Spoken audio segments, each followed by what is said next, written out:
Okay, day 87. I said I was going to talk about motivation, and of course I talk about the day and things like that, but something just happened that I want to talk about first that kind of, I don't know, it really made me think, so yeah, I want to relate the story.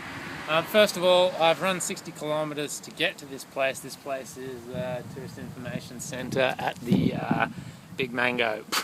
And yeah, I figured that was a good excuse to make a video, so that was the plan. And I happened to luck out and get to the ocean. I didn't realise I was back at the ocean again, which is cool. I don't know, it does good things for my spirits. I like being close to the water.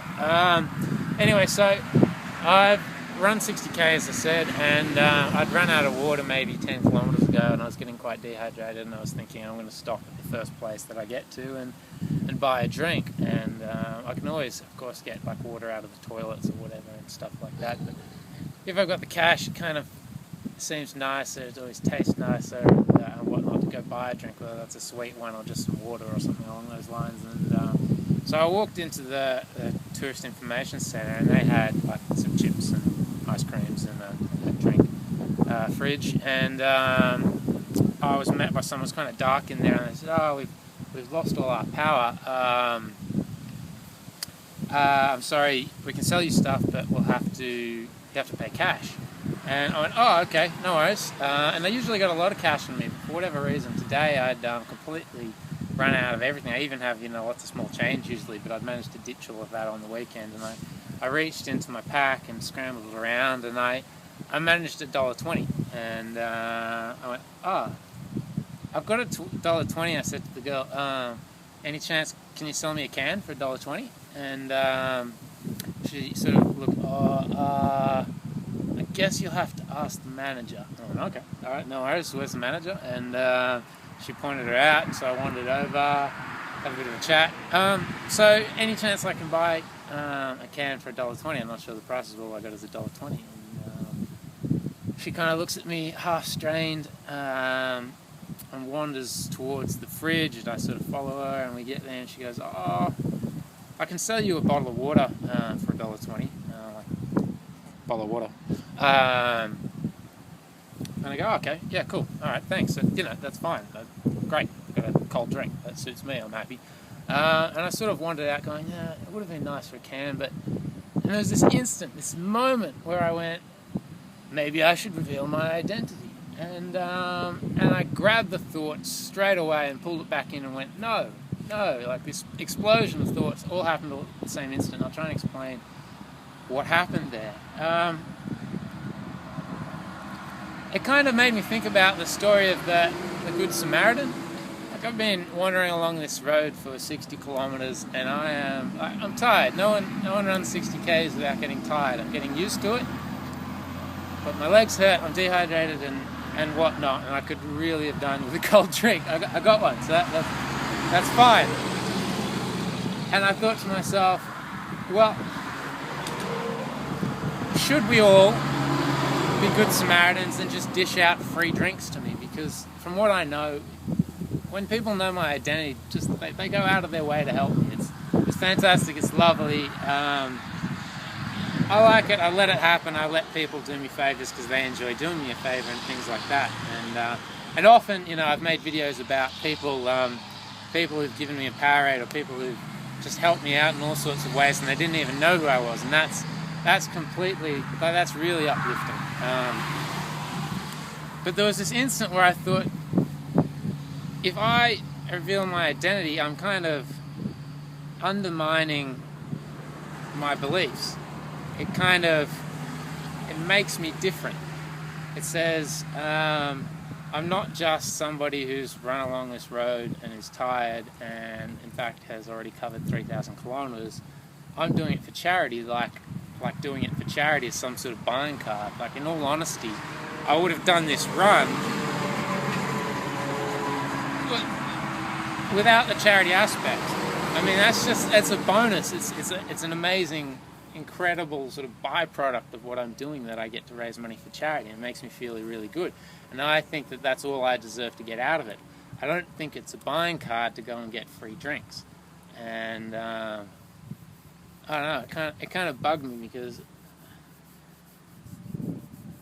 I don't know. Whilst I'm not religious, I believe in religious sort of morals and ways of living. I mean, you don't need religion to know how to live well, but there's some really good aspects about it, and I don't know. My relationship with religion is a funny one.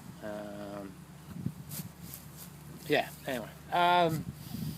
What was I going to say? Like, what I believe is not, if the Bible said, constantly give all free stuff to tired people walking along the highway or poor people or whatever, then I don't know, I don't think society would work. I believe that the Bible should say, give everything to everybody for fair market value. And that's exactly just what happened. I bought some water for $1.20, though that said, I could go on a wrong rant right now about really why water should cost $1.20. It should be free. It is. Could have gone to the toilet. Oh, I don't know. Sorry, that's a long rant about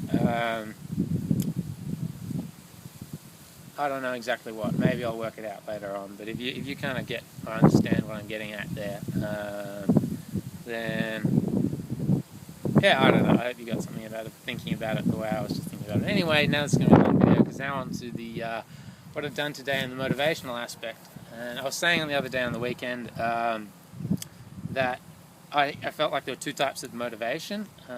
It's like all motivation is like food. It's energy or a driving force towards doing things. But there's low GI motivation, stuff that just keeps you going and going and going. And then there's like high GI stuff that burns up quickly. And I labeled indulgence and anger and things like that make you want to, lose lots of weight really fast or get back at somebody. I don't believe they'll last long at all. They get you nowhere. You just kind of burn it up real quick, like high GI food, just sugars and stuff. And then a friend of mine last night, Agatha, pointed out this really sort of interesting thought. She differentiated the two. Like low GI motivation was habits. It was kind of positive behaviours that you've reinforced because you've repeated and they just become a part of your person. And I hadn't thought about it that way. It makes it sort of qualitatively different from the other type of motivation, which is more of an inspirational, rah, let's kind of go and do it. And it's funny because the inspiration, as I had from the weekend, it kind of fits in with what she said. I was inspired to go and, really smash the rest of this run, but it had completely burned up by the time I got myself out of bed at 5 o'clock in the morning. Like, it didn't last me anywhere. And from that point onwards, it was, really me just going through the process, what I know I need to do to be able to cover 60 kilometers in a day. And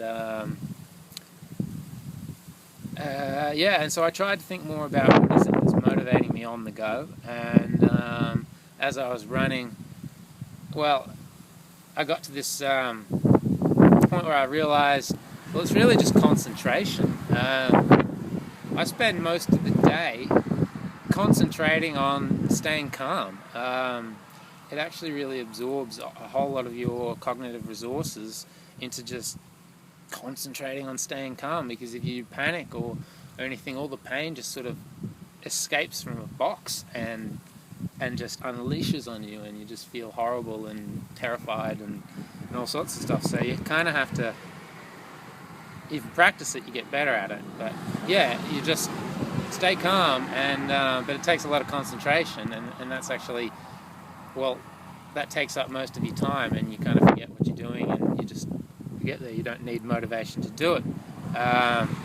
So it kind of fits in with what Agape had said, that it's really a good habit that I've just sort of reinforced again and again and again, that lets me sort of just repeat what I'm doing, because,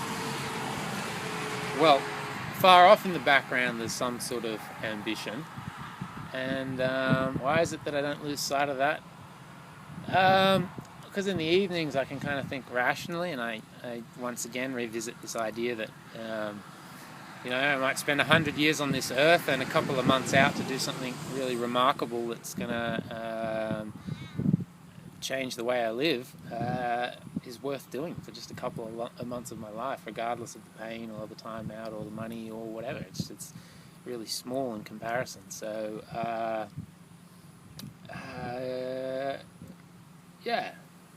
Then I thought there was one other thing, one aspect to the motivation is what happens when I lose concentration and that box opens up and I just get unleashed into this sort of world of pain where it's just uncontrollable, and I just feel like it totally surrounds you. And that is, you're kind of surrounded by fear, but not just fear of not finishing and, I don't know, some sort of mortal fear of death. There's also the fear of quitting, and the absolute antithesis of the joy of succeeding. And whilst I'm incredibly driven for what I'm going to feel once I finish all of this, the thought of quitting in that moment of absolute agony is also totally overpowering as well. The thought of the rest of my life knowing that I gave up it would hurt so bad forever that it seems so worse than anything in that moment. And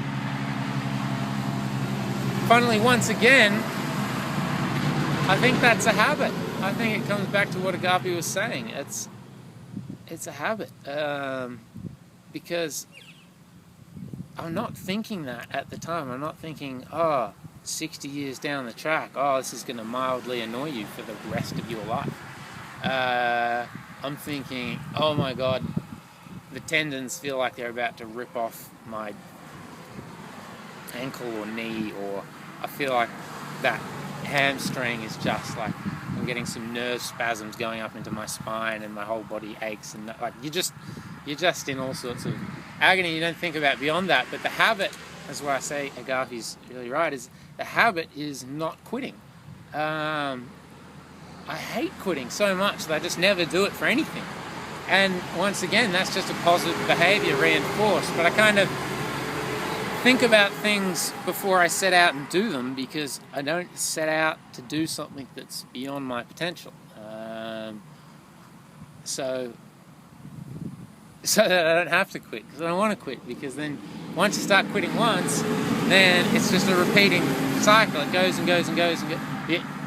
You quit once and you go, it won't matter too much. It's like if you quit smoking once. I've seen so many people, if they quit once, then it happens again and again and again, whereas other people, they just manage to go cold turkey, and as long as they're successful that time, then it works for them. So if you're serious about doing something, do it. That's my message. Do it. Don't not do it, because it has huge repercussions for the rest of your life, in my opinion. Yeah. Alright. Ran out of the way for the day. I ran from Proserpine to Bowen. Actually, I'm still 5k short of Bowen. I'm pretty sure that's Bowen over there in the background. And, wow, 13 minutes. Okay. Alright, anyway. Yeah, I better leave it there. Catch you tomorrow.